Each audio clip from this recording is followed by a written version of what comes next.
Drunken Butterflies is about a particularly eventful day in the life of 8 Newcastle teenagers.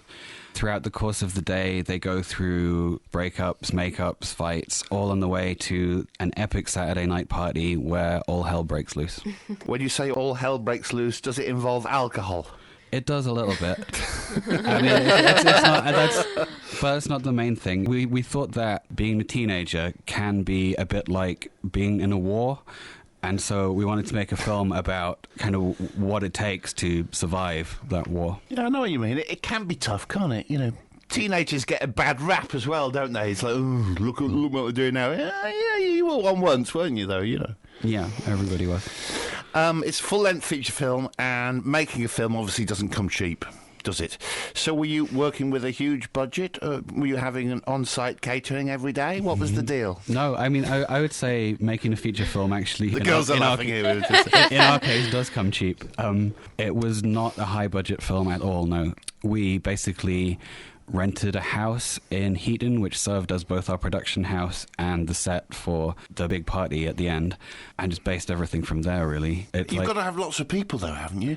When we watch a film, there's like a big list of credits with like thousands of people, and we all wonder, what on earth do they all do? Mm-hmm. You didn't have those, and yet you still made a good film, yeah? Well, we had a very dedicated crew and cast. Everybody kind of chipped in and did everything that they could to make everything go smoothly. Right, yeah. It was kind of all hands on deck all the time. How long did it take you? To film it, 3 weeks. Right. To edit it, about 3 years. Yeah. Let's turn to the girls. Thanks for coming in. So we got Lucy, Kelly and Tracy. When you're doing this film and when you're out and about on location, what's that like? I mean, do you get sort of bystanders wanting to get in the way and having a good old neb at what's going on? Oh, we've definitely had a few of them.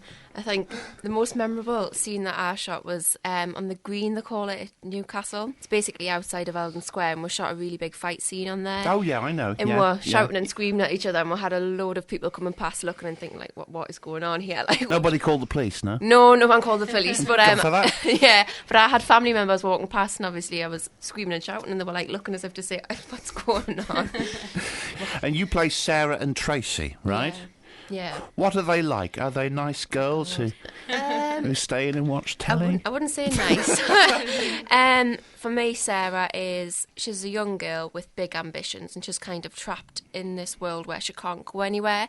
She wants to be bigger and better than what's actually around her. She's sort of outgrown her area and her surroundings. And whereabouts does she live? Biker. In Biker. Biker, yeah. So Tracy, essentially, you're a bit of a bad one, are you? Would you say that? Your character, not you. Oh, not me myself. Not you, but obviously. I am illustrated as a bit of a bad character within the film, but I think when watching it, what especially young girls can do is relate to the kind of character.